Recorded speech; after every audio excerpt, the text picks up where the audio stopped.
Hello बच्चों, let's read the question. And the question say the element curium 248 cm96 has a mean life of 10 raised to 13 seconds.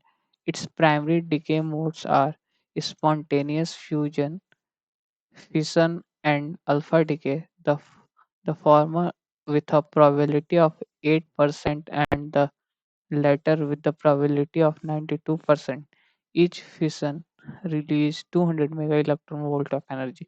The masses involved in alpha decay are as follows.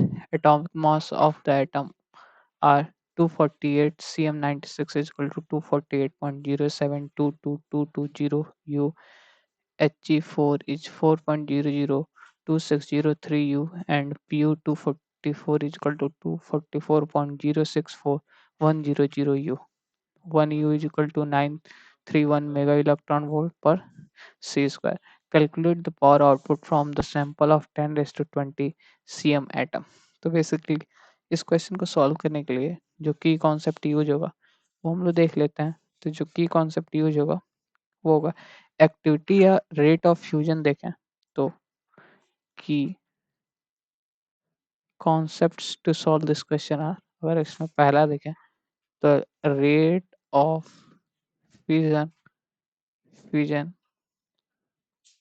As equal to हो जाएगा as equal to T N by D T, जो कि equal होगा lambda N के।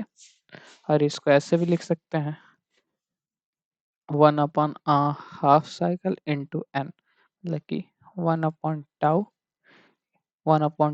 Into N. ठीक, 1/टाउ into N. और ये क्या हो जाएगा, ठीक। और उसके बाद से अगर देखें 1/टाउ इंटू एन हो जाएगा।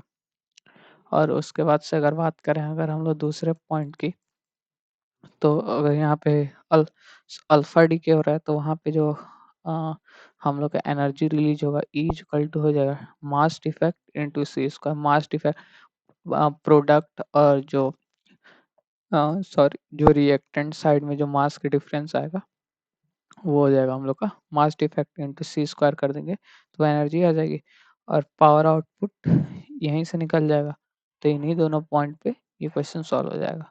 चलिए अब इस क्वेश्चन को सॉल्व करते हैं। तो अगर हम लोग देखें तो यहाँ से हम लोग का एक्टिविटी मतलब rate of fusion as equal to क्या जा रहा है, मतलब 10⁻20 अपॉन 10⁻13। यहाँ से आ गया 10⁻7। तो अब प्रोबेबिलिटी ऑफ फ्यूजन इज 8% है। तो as probability of fusion is 8%, therefore actual rate of fusion is therefore actual rate of fusion is equal to 8/10 8/100 into 10⁻7। ये हो गया 8 into 10⁻5 पर सेकेंड। ठीक, पर सेकेंड। ये इक्वेशन हम लोग का 1 हो गया। तो एनर्जी रिलीज्ड पर फ्यूजन है वो हम लोग का गिवन है हम लोग के पास 200 मेगा इलेक्ट्रॉन वोल्ट। ठीक, तो लिख लें energy released per fusion, energy released per fusion is equal to 200 mega electron volts. तो अगर देखें तो power output of the fusion is equal to क्या हो जाएगा, power output of fusion is equal to 8 into 10⁻5 into 200 mega electron volt per second.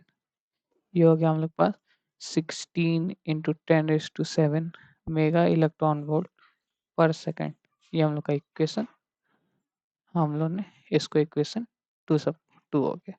ठीक, अब probability of alpha D के देखें तो वो हो जाएगा 92%। तो देखें probability probability of alpha D के देखें तो वो है 92%। तो एक्चुअल जो रेट हो जाएगा तो रेट ऑफ अल्फा डीके क्या हो जाएगा, रेट ऑफ अल्फा डीके हो जाएगा हम लोग का 92/100 इंटू 10⁻7 इंटू 10⁻7। तो ये हो गया हम लोग का 92 इंटू 10⁵ पर सेकेंड। ठीक, हम लोग के पास पर सेकेंड। अब अगर देखें इसको हम लोग इक्वेशन 3 सपोज कर लेते हैं। अब अगर देखें तो हम लोग का जो अल्फा डीके हो रहा है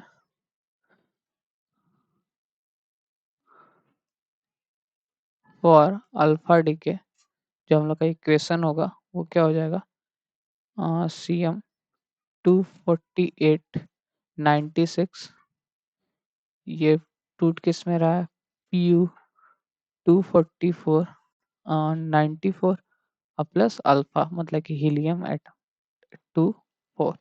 अब अगर देखें तो मास डिफेक्ट हम लोग का कितना हो जाएगा, मास डिफेक्ट हो जाएगा, गिवन है हम लोग के पास सारे मासेस, CM का मास, हीलियम एटम और PU का मास, तो यहाँ से हम लोग का जो मास डिफेक्ट आ जाएगा वो क्या हो जाएगा 24.072220 माइनस, अब इन दोनों का ऐड करके तो ये हो जाएगा हम लोग के पास 24.8, डिफरेंस ले रहा है 24 पॉइंट, सॉरी देखते हैं, प्यू,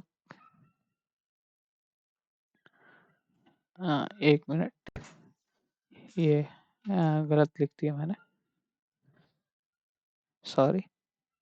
जो अगर देखें तो हम लोग का जो CM का वेट जो क्वेश्चन में गिवन है वो 248 ये है, सॉरी, इसका जो मास गिवन है टू टू 248.072220 गिवन है, और माइनस करेंगे इसमें से 224, टू 244.064100, और ये हीलियम एटम का माइनस करेंगे तो ये हो जाएगा 4.002603। तो यहाँ से जो हम लोग का डेल्टा एम आ जा रहा है, मास डिफेक्ट हो जा रहा है हम लोग का 0.0055 यू के इक्वल। ठीक, अब अगर देखें तो हम लोग को यहाँ पे अगर एनर्जी देखें तो एनर्जी हो जाएगा m इंटू सी स्क्वायर, मतलब डेल्टा m इंटू सी स्क्वायर जो एनर्जी निकल रहा है। तो अगर देखें तो यहाँ से E इक्वल टू क्या आ जा रहा है, ई अल्फा, अगर ई अगर अल्फा लिखते हैं, ई अगर अल्फा, ई अल्फा आ जा रहा है मास टीके, तो अगर देखें तो ये आ जा रहा 0.000055 इंटू सी स्क्वायर, और इंटू ये हो जाएगा, चेंज कर ले रहे हैं इसको मेगा इलेक्ट्रॉन वोल्ट में, तो ये हो जा रहा सी स्क्वायर से। तो यहाँ से हम लोग के पास एक अल्फा पार्टिकल का आ गया 5.12 मेगा इलेक्ट्रॉन वोल्ट पर सेकंड के इक्वल पर सेकंड आ गया। ठीक, तो यहाँ से जो हम लोग का टोटल पावर जो आ जा रहा है हम लोग के पास, जो टोटल एनर्जी रिलीज्ड अल्फा, तो देयरफॉर लिख सकते हैं energy released by alpha decay is equal to क्या हो जाएगा हम लोग पास 92 इंटू 10⁵5 इंटू 5.12, तो ये किसके इक्वल हो जा रहा है, approx 4.725 into 10⁻7 mega electron volt पर सेकंड के। ये हम लोग इक्वेशन अगर देखें तो ये इक्वेशन हम लोग का 4 हो गया। ठीक, अब अगर देखें हम लोग तो हम लोग क्या लिख सकते हैं फ्रॉम इक्वेशन, तो सो ये हो गया total power output, therefore total power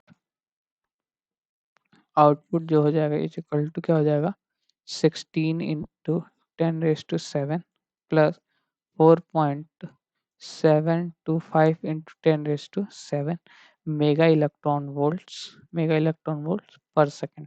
ठीक, तो ये क्या हो गया हम लोग के पास 20.725 इंटू 10⁻7, अब मेगा इलेक्ट्रॉन वोल्ट्स हैं तो इंटू 1.6 इंटू 10⁻⁻13 माइनस 13, ये हो गया जूल सेकंड इनवर्स, जूल पर सेकंड हो गया। अब अगर इसको थोड़ा और चेंज करें तो ये जगह 33.16 इंटू 10⁻⁻6 वॉट के इक्वल। ठीक, तो ये जो हम लोग का टोटल पावर आउटपुट आ गया, therefore total power output is equal to 33.16 into 10⁻⁻6 watt. और यही हम लोग को पूछा गया था कि टोटल पावर जो आउटपुट है वो कितना आ गया। So the final answer is 33.16 into 10⁻⁻6 watt. Hope you understand it well. All the best. Thank you.